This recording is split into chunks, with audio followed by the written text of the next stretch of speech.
Hey, what's up everyone? Eric Rossi, the guy with the eye.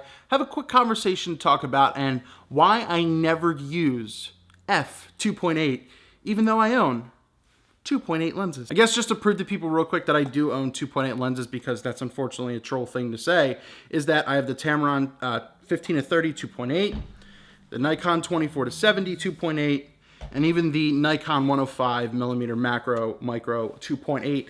And the reason I say this is I do a lot of weddings and more event stuff. So this is the arsenal that I bring. This is the toolkit. And then I rent usually some things. I sold a 70-200 2.8 a little while ago just because I didn't use it. I wanted the money. I usually rent something like that, or my second shooter or my friend usually has one. We just swap out gear like that and save some money. But the big thing is I don't really shoot at f2.8. Now that's saying that you shouldn't go out and buy 2.8 glass, because this stuff is top of the line for a reason. It's an expensive price point, but the quality is there for something like this.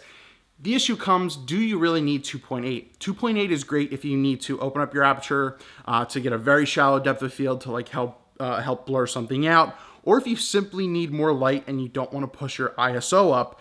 That is a good way to do that. You just drop it a little bit and you're good to go. But the thing is, with a 2.8, your focal, your depth of plane also gets minimal as well. So you have more of a risk of missing something. So one of the things I like to do, even though I have 2.8 glass, is just pretty much live at f4. Every event, every wedding, I pretty much just live at f4. I don't touch it. I'll raise the ISO if I need it, lower the shutter if I can afford it without getting too much movement blur, and go from there. I feel f4 is a safe point, to that way, even if you accidentally miss a little bit from where you are, you'll able to get pretty much everything that you needed anyway, because it gives you that little bit more distance and that play. I love f4. I don't know if I ever get rid of a lot of this gear and become a little bit more minimalistic, if I'll just get some kind of f4 lens.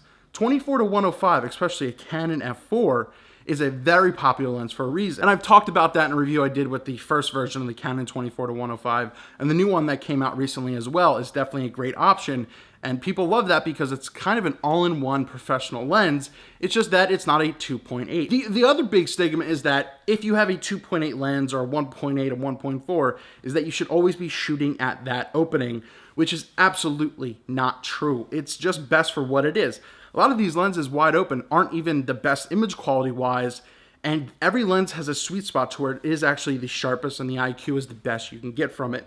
So with stuff like this, I normally live at f4 and I go from there, but knowing that f4 is going to be phenomenal, better image quality at times than 2.8 on some of these lenses, that's just my opinion. So what are your thoughts? If you have 2.8 lenses, do you find yourself using 2.8, or do you find yourself using more of a different f4, f5.6 just to be safe? For me, I actually don't use 2.8 as much, and I think a lot of professionals and other photographers out there don't as well, more than they admit. Let me know your thoughts down below. I'm an f4 guy. Why not?